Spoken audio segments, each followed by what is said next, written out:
consecutivos embajador de Chile en México, dirigente de la Concertación y del Partido Socialista. Conversamos con Ricardo Núñez, actual candidato al Consejo Constitucional.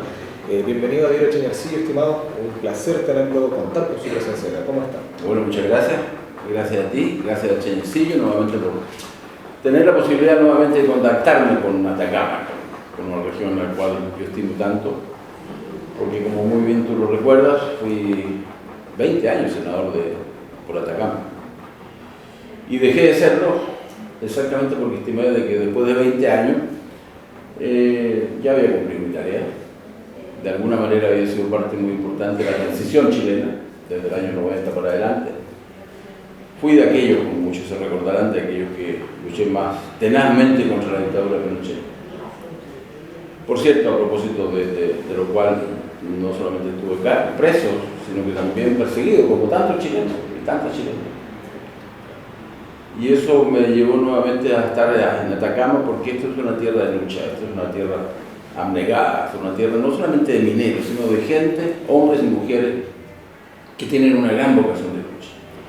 Y por eso no me fue fácil, pero sin embargo acepté el llamado a varios compañeras y compañeros de Atacama, que me propusieron nuevamente para ser candidato a uno de los eventos más importantes del siglo XXI, así va a ser, tener una nueva constitución que rija Chile por los próximos 50 años para... Y es un evento trascendental. Estimado, revisando un poco de lo que ha sido su trayectoria política y profesional, después de esta carrera, ¿no? ¿Qué le motiva a participar de este nuevo proceso que, en términos estrictos, no es su temporal retorno a la política? Mira, yo nunca he abandonado la política no se abandona.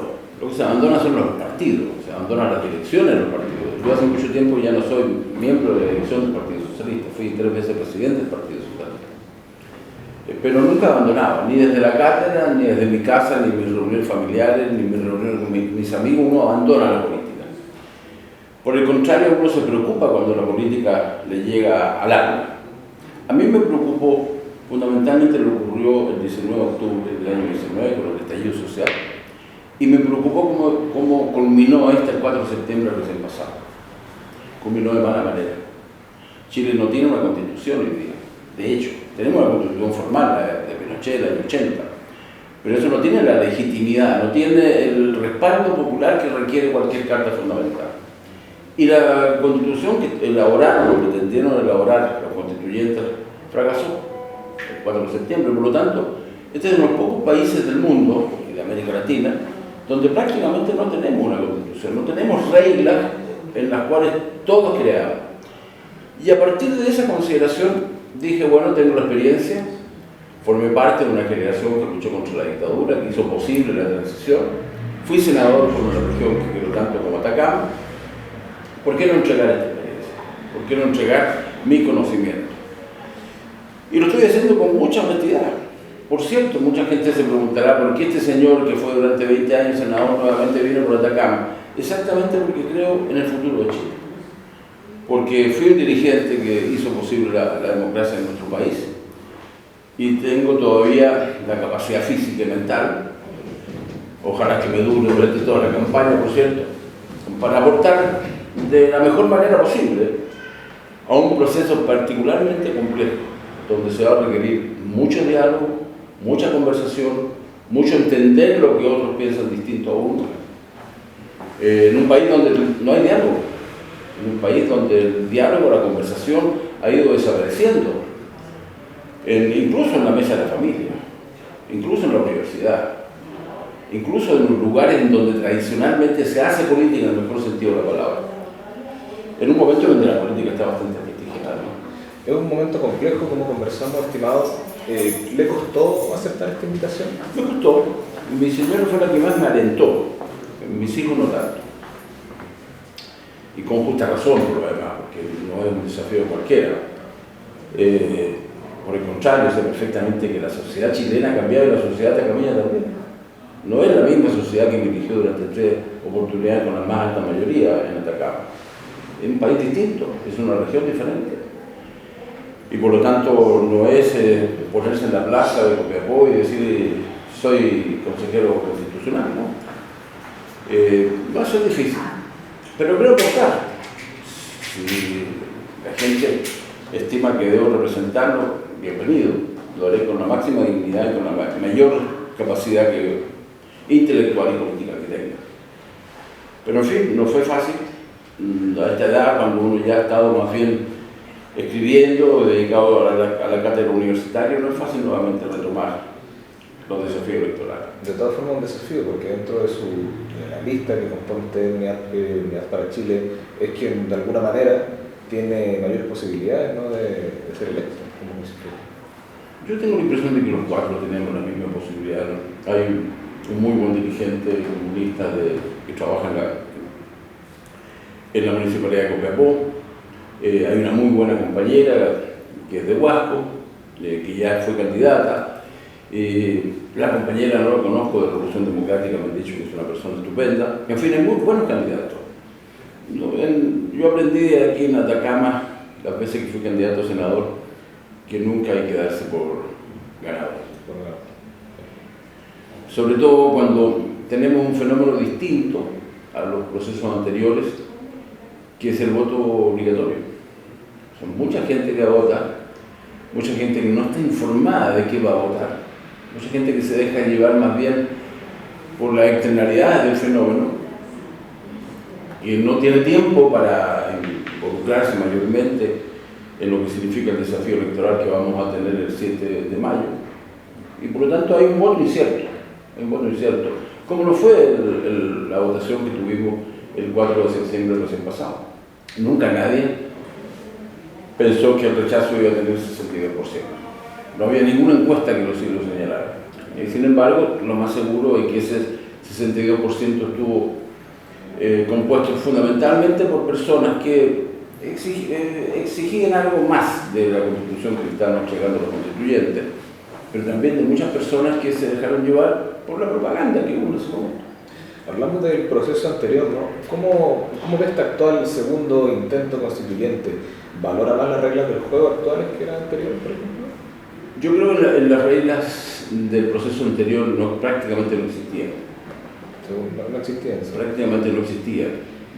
Y tampoco se autoimpusieron reglas que les permitieran elaborar dentro del marco de la constituyente, elaborar una constitución donde pudieran participar todos en iguales condiciones.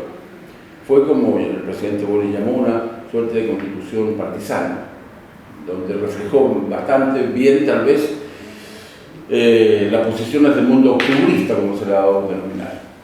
Y por lo tanto no fue un proceso constituyente donde pudieran escucharse las distintas voces que necesarias y justamente existen en la sociedad chilena. Yo espero que la nueva constitución, la nueva constituyente o este Consejo Constitucional refleje efectivamente lo que es la sociedad chilena, en donde nadie se pretenda imponer a troche y moche sus concepciones, sus puntos de vista, sus visiones acerca de las cosas y los fenómenos de carácter político, económico, o social o cultural que puedan contener una... Va a existir va a ser necesario mucho diálogo, mucha conversación. Chile no puede fracasar en diciembre de este año. Si Chile fracasa, vale decir, si nuevamente la gente piensa de que la constitución que se elabore no refleja realmente la nacionalidad de nuestra república, nuestra historia, el fracaso va a ser de una magnitud histórica. Porque los países no pueden darse el lujo de fracasar en 3 oportunidades seguidas en tan corto tiempo. ¿En qué se materializaría ese fracaso? En un fracaso que prácticamente seguiríamos con la Constitución de Pinochet, con sus modificaciones, etc., pero con una apatía con respecto a esa Constitución de la mayor parte de los chilenos, que no verían en la Constitución un modo de entender, al contrario, a la tercera persona. No verían en la Constitución un modo de civilizado para convivir entre los chilenos. Ricardo, entonces, por ejemplo, el tema de las bases institucionales, del comité revisor, del comité de expertos, ¿lo ve como algo a valorar en esta oportunidad, algo que nos puede llevar eventualmente a una buena constitución? El comité de expertos todavía no se instala. Cuando se instale seguramente van a surgir muchas voces y van a llegar, ojalá, a un texto. Lo que tienen que tener claro los expertos, que tienen la legitimidad de haber sido elegidos o designados más bien por los parlamentarios, es de que quienes van a tener la legitimidad del voto ciudadano van a ser los consejeros constitucionales. Y que esos consejeros constitucionales van a tener que respetar dos cosas. Van a tener que respetar las reglas del juego que se fijaron los partidos hace poco tiempo atrás. Y van a tener en consideración el texto que le propongan los expertos. Pero fundamentalmente ese Consejo Constitucional tendrá la legitimidad suficiente como para modificar, para cambiar, para mejorar todos aquellos aspectos que consideren necesarios en función de los intereses del país. Porque los que van a tener la legitimidad real van a ser los que elija el pueblo chileno, los que elijan los ciudadanos, y los que elijan hombres y mujeres de nuestro país. Esos van a tener la legitimidad. ¿Ve mayor legitimidad en este proceso? Yo creo que va a tener bastante legitimidad. Van a tener bastante legitimidad porque, primero, espero que vote mucha gente. Segundo, porque yo creo que a poco, y a partir de marzo, creo yo, va a empezar a internarse en la conciencia colectiva de los chilenos de que este desafío que tenemos en mayo es muy importante y que no tenemos el derecho a fracasar como chilenos, que la República de Chile no tiene el derecho de fracasar. Yo siempre he dicho, como historiador que soy, que hay países que han fracasado.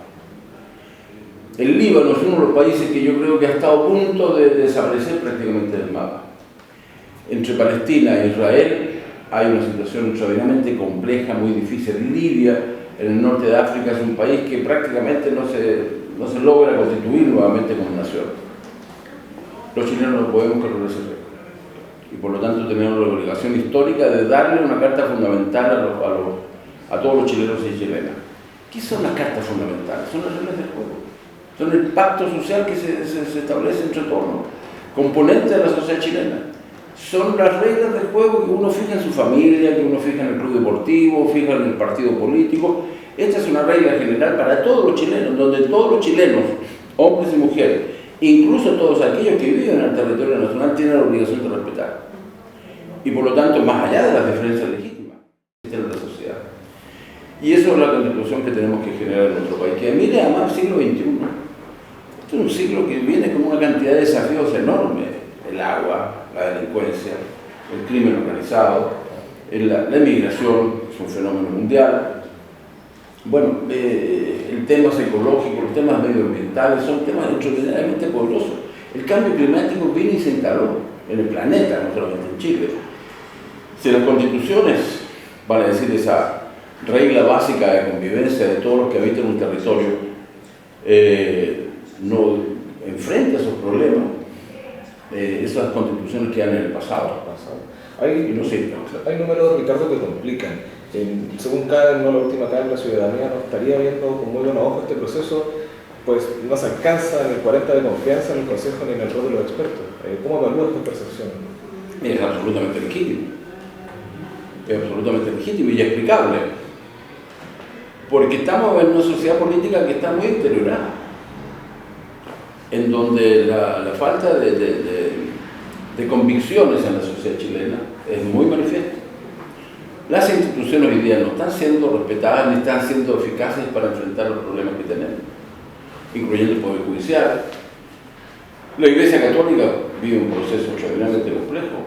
El Ejército de Chile ha tenido situaciones que hablan pésimo de las normas ético-morales que deben regir sobre todo a los más altos mandos.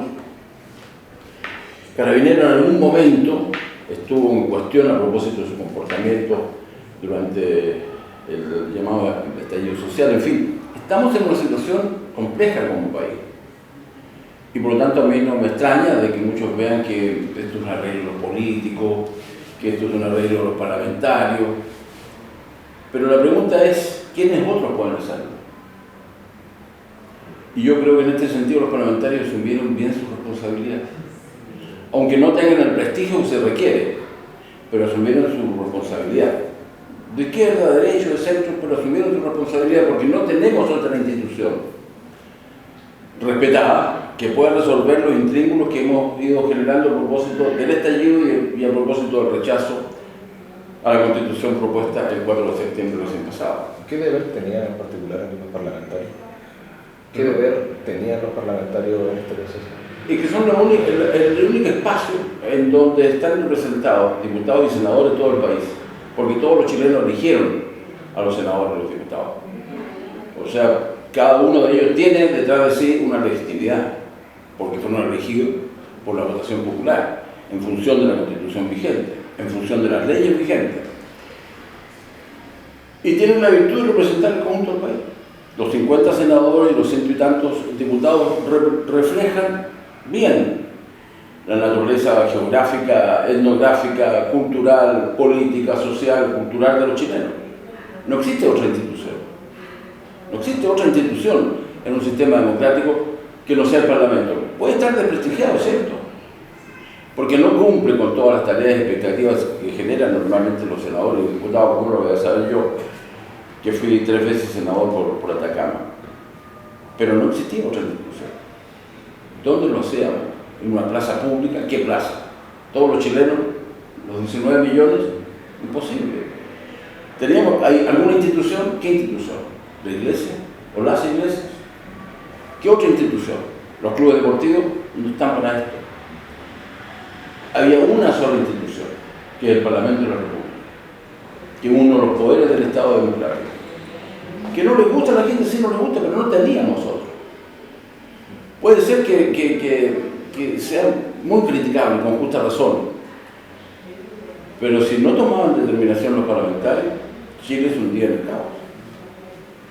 Y no es justo de que quienes hemos tenido la experiencia suficiente, porque sacamos al país del caos, porque la dictadura era un caos en Chile. Y quienes nos atrevimos a luchar contra la dictadura, con un lápiz y un papel la derrotamos. Inauguramos un periodo complejo, difícil, porque se ha denominado transición. Que todas las transiciones no son revoluciones, por de pronto. Las transiciones tienen mucho que ver con el pasado, pero también con el futuro. Eso es lo que hicimos. Criticable, por cierto, no se hizo todo lo posible. ¿Cómo no lo voy a saber yo? Que durante 20 años estuvimos tratando de tener una nueva constitución y siempre la derecha se opuso. Objetivamente. Por distintas razones, porque le gustaba mucho la constitución de Pinochet, da lo mismo. Por el hecho que nunca pudimos, sino que algunas modificaciones que recién lo pudimos hacer el año 2005, durante el gobierno del presidente Lago, con el ministro José Miguel Insulza, hicimos una modificación sustantiva, importante más que sustantiva, de la Constitución que nos rige. Pero eso no bastó para quitarle la naturaleza ilegítima que tiene la Constitución de Pinochet. Hablamos, Ricardo, de desconfianza, ¿no?, en el Parlamento, esta cierta previa desconfianza al Consejo. ¿Cree que la incorporación de gente con su estandarte, con su carrera, puede revertir esto, no? Así espero. Yo sí espero, tengo la esperanza que así sea. Tengo la mejor opinión de algunos expertos que conozco, incluso personas de derecha, que obviamente que no tienen ni ideas políticas ni ideológicas. Tengo una muy buena impresión de algunos muy connotados constitucionalistas que vienen del Partido Socialista, del Partido por la Democracia, en fin, tengo mucha esperanza de que son personas extraordinariamente serias, que además tienen la experiencia de lo que fue la fracasada Asamblea Constitucional o Constituyente que se dividió el 4 de septiembre. Tienen la experiencia de por qué fracasó aquello, cuáles fueron los elementos que llevaron a un fracaso tan rotundo.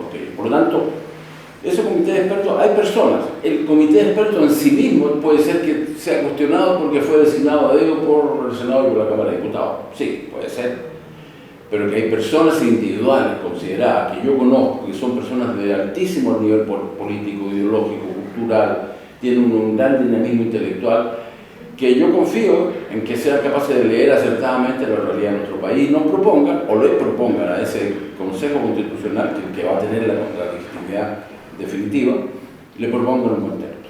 Perfecto. Estimado, hay un choque generacional que se ha visto plasmado, ¿no?, en la última elección, en los últimos comicios.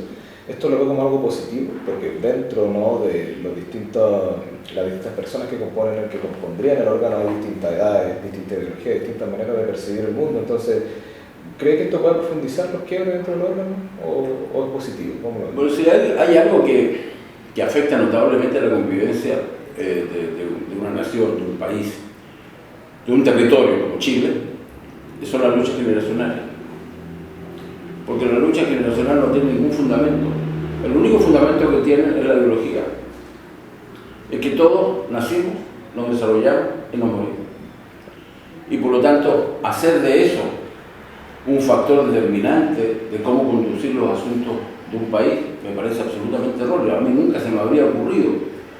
Como generación que fui de no aceptar el rol y el papel de Salvador Allende, de Aniceto Rodríguez, Clodomiro Almeida, connotados socialistas, o de otras personas como Eduardo Frei, como, en fin, como tantos otros políticos de mucho más edad que yo, pero que sin embargo fueron siempre continuadoras de la historia de Chile.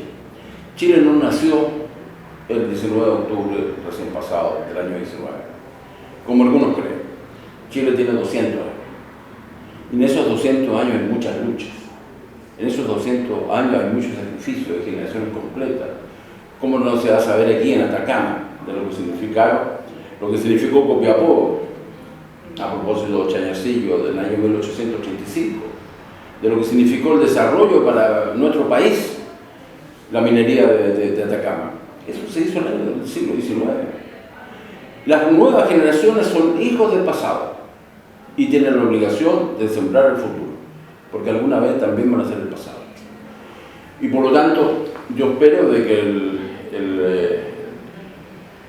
Consejo Constitucional que se elija sea reflejo del país. Reflejo del país en el sentido etario, en el sentido ideológico, en el sentido cultural, en el sentido étnico, racial. Tendrán que haber representantes del pueblo original, por cierto, cosa que yo creo que estamos en un punto al revés. De modo que yo creo que la virtud de los órganos colectivos es que reflejen realmente los países, reflejen las sociedades, reflejen las naciones dentro del cual pretenden representarse. Cuando hay un organismo que está representando solamente un segmento de la sociedad, normalmente fracasa. Y eso ya lo conocimos recientemente en mi país. Candidato, conversemos en particular del trabajo, su eventual trabajo como constituyente si logra ser electo. ¿Qué materias le interesan más a usted en particular para ser protagonista en la discusión?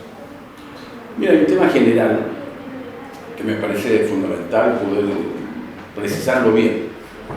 Chile tiene la posibilidad cierta en esta oportunidad de transformarse en un Estado social y democrático de derecho. Eso significa un Estado que refleje exactamente las necesidades que la gente tiene: vivienda, salud, educación, en fin. Que tiene que estar consagrado en la Constitución. Actualmente está diluido en la Constitución. Pero es un Estado social, democrático en el sentido que tiene que reflejar realmente la pluralidad de opciones ideológico-políticas que existen en la sociedad chilena. Y un Estado social y democrático de derecho para decir que todos tengamos la posibilidad de dirimir nuestras cuitas y nuestros problemas y nuestras definiciones en función de la ley. La única manera que tienen los pueblos de avanzar civilizadamente es tener leyes que realmente reflejen las distintas opciones que en la sociedad legítimamente existen. Un Estado social y democrático de derecho es fundamental. Terminar con el Estado subsidiario. El Estado subsidiario de la Constitución de Pinochet lo que hizo fue lo siguiente: decirle, mire, usted Estado, el Estado no es un gobierno, el Estado es todos los chilenos, todas nuestras instituciones. Lo que hizo la Constitución de Pinochet, o la Constitución del 80 que nos rige, es decir, mire, ustedes no se preocupen de estos temas, dejémoselo a los privados. Los privados asumen las dificultades, problemas, sueños y esperanzas de los chilenos. Eso no es posible. Los países modernos de Europa occidental, fundamentalmente, tienen estados muy poderosos, muy robustos, que no ocupan todo, por cierto, no ocupan cada uno de los estamentos y segmentos de la sociedad, ni mucho menos. El Estado moderno es aquel que es capaz de conjugar adecuada y inteligentemente el sector público con el sector privado, en la economía, por ejemplo, que le entrega algunas atribuciones y funciones al sector privado, pero nunca deja de tener la responsabilidad de luchar porque todos los habitantes de ese territorio, en este caso de nuestro país, tengan iguales derechos y iguales posibilidades y alternativas para mejorar y ser felices. Y ser felices. Esta palabra que es un país extraordinariamente inseguro, y no solamente por la inmigración, por favor. Sí, la inmigración puede estar jugando un rol. Hay que poner reglas claras para la inmigración, pero también hay que ser capaces de enfrentar el tema de la inseguridad en que viven los chilenos de una manera creativa, inteligente. ¿Por qué otros países han logrado disminuir significativamente los niveles de seguridad que pueden existir? Porque se han puesto de acuerdo.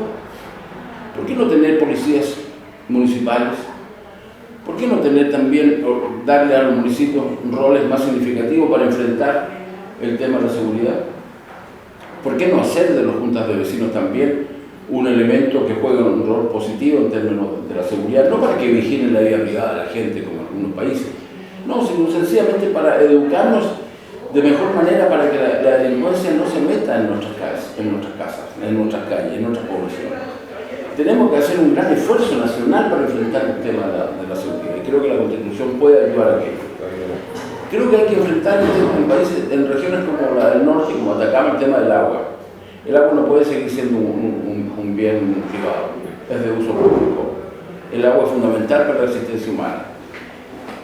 Y estamos enfrentando el cambio climático.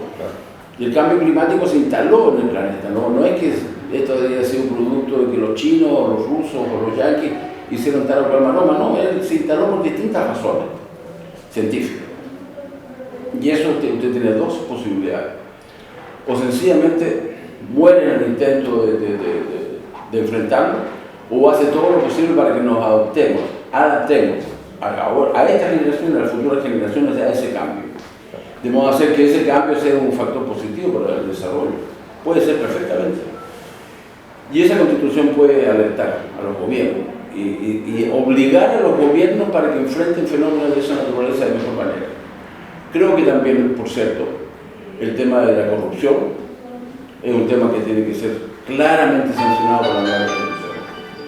Porque la corrupción llegó a nuestro país, llegó lamentablemente. Y eso, por cierto, afecta notablemente la convivencia y el desprestigio de la actividad pública. Y por lo tanto, esta Constitución tiene que ser muy, muy severa en el sentido de generar todas las condiciones para que la política nunca más se vea envuelto en temas de corrupción. Hablamos de estos pilares que usted considera fundamental a tratar, de lo político, por ejemplo, sobre el sistema político en particular. ¿Usted estaría dispuesto a discutir la composición del Congreso o cree que funciona bien la actual dinámica? No, creo que hay que discutir un poco la composición del Senado. Creo que hay que reforzar el número de senadores. ¿Usted no elimina el Senado? No elimina el Senado. Sería absurdo. El Senado existe con la República. Que yo creo que los constituyentes no asumieron de que lo primero que se generó José Miguel Carrera en Chile fue el Senado. No fue la Cámara de Diputados, fue el Senado. El Senado fue el que hizo posible de que Chile caminara muy rápidamente en muy pocos años. Entre 1810 y 1817 fue el Senado.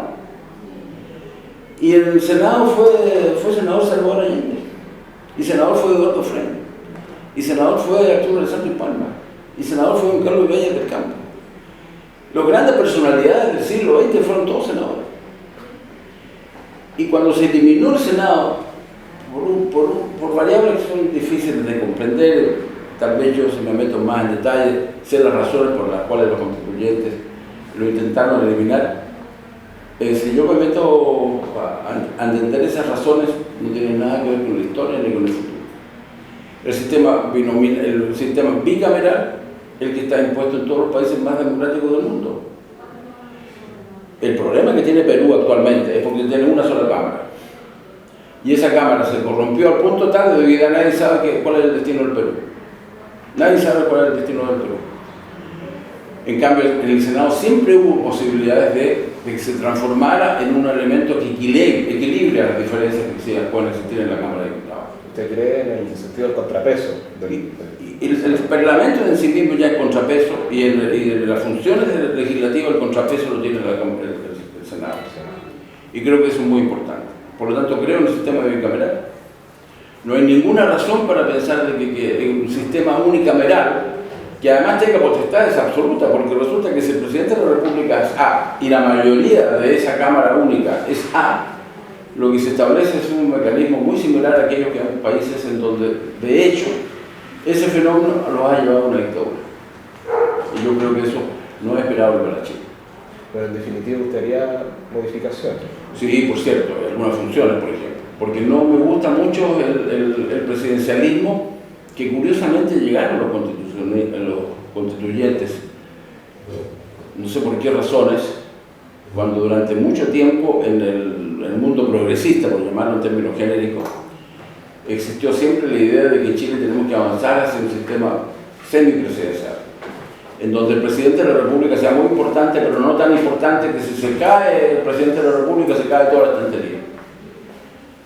Por lo tanto, tenemos que encontrar un sistema distinto. No el punto parlamentario, porque en Chile no tiene tradición parlamentaria. En Chile no existe el parlamentarismo que existe en varios países europeos que son muy importantes. En Chile no existe, fracasó además después de 1890, después de la Guerra Civil. Fracasó el parlamentarismo. Pero tenemos que encontrar un mecanismo que no exista, una suerte de rey, que en Chile le llamaban presidente de la República, porque tiene demasiadas atribuciones tales que si no está el presidente de la República, prácticamente todos nos sentimos que el papá se fue de vacaciones.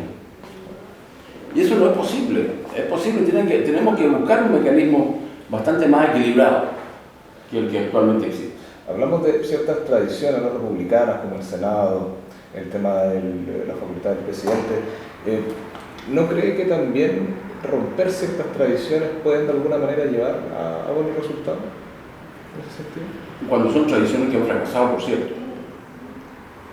Cuando son tradiciones que ya no tienen nada que ver con la realidad, hay que superarlas. Por eso estamos superando la Constitución del 80, porque fracasó la Constitución del 80.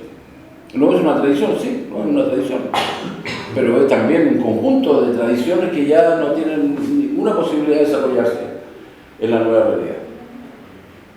Y por ejemplo, hay ciertas tradiciones, puede ser, por ejemplo, el tema del rodeo, es una tradición, y hay muchos que están en contra del rodeo.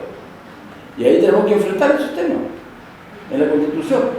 Si forma parte de una tradición que gran parte de los chilenos, sobre todo de Atacama hacia el sur, es una tradición que respetan desde el siglo XIX, ¿lo terminamos? ¿No lo terminamos?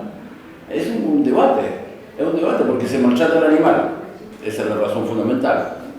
Bueno, a lo mejor buscamos un mecanismo distinto, pero que subsista el rodeo, porque forma parte de la tradición. Pero es una tradición que subsiste, hay otras tradiciones que no subsisten. Por ejemplo, la caza indiscriminada de animales en el sur de Chile, de los lobos marinos, es una tradición que existía entre los pehuenches. Hay que terminar con esa tradición. Esas tradiciones no tienen ningún sentido.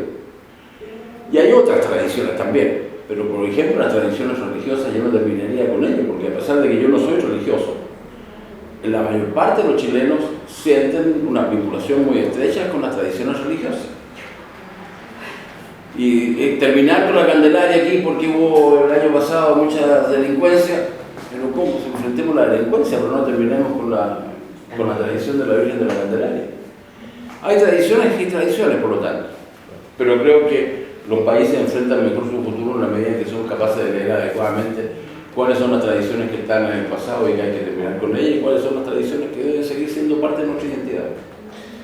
Por ejemplo, en el Consejo, estimado, hay una mesa directiva, ¿no? ¿Usted le gustaría participar de esa mesa? ¿Planea postular alguna presidencia, vicepresidencia? Primero tengo que ser elegido.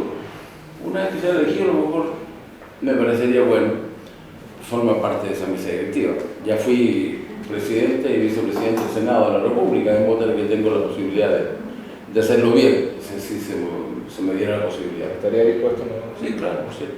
Por supuesto, perfecto. Hablemos un poco, ¿no?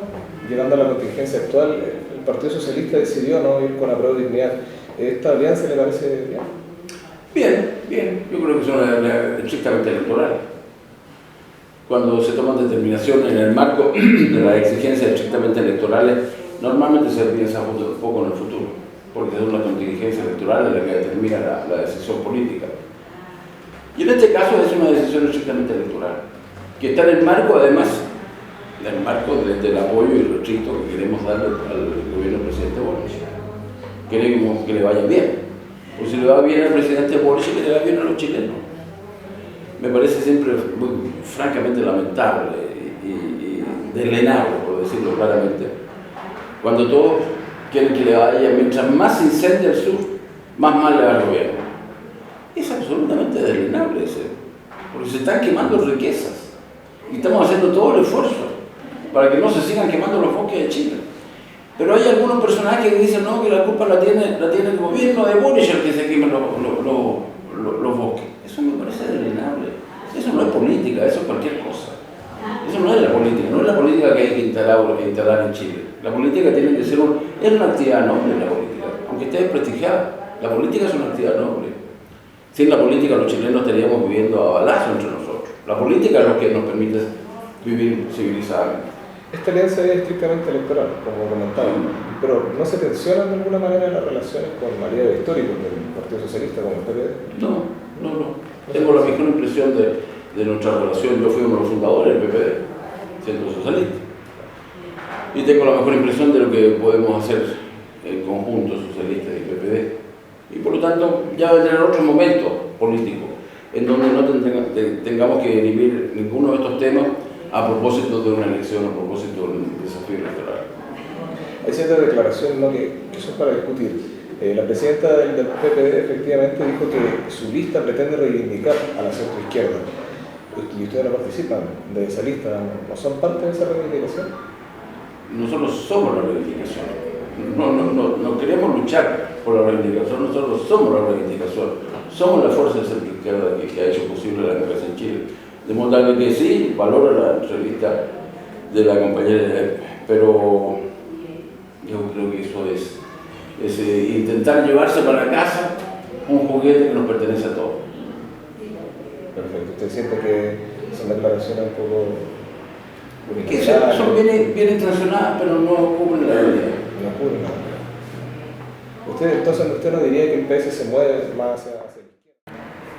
Aquellos que pretenden que el PS no es de izquierda es absurdo. Lo que pasa es que hay algunos que creen que ser de izquierda hay que andar tirando piedra todos los días a los bancos.